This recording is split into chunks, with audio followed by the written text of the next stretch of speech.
How to fix sites not working on Google Chrome. So hello guys, welcome back to my YouTube channel. In this quick tutorial I'll be showing you how to fix sites not working on Google Chrome.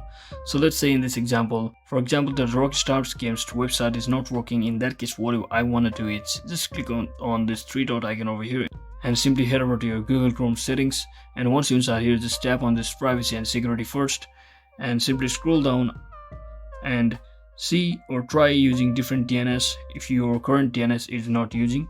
So if there is a problem regarding DNS, you might as well change it, and always make sure you have a strong internet connection. And sometime deleting your browsing cache or data or like cookies might also help you reload the particular website faster, or if it's not opening.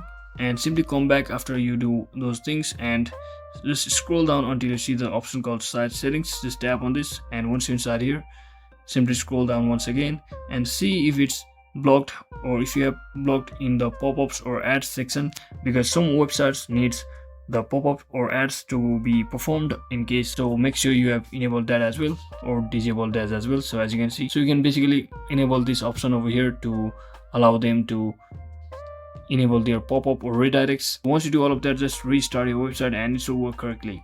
So that's it for today guys. I hope this video was helpful. If it was, don't forget to like and subscribe to the channel. See you on the next one.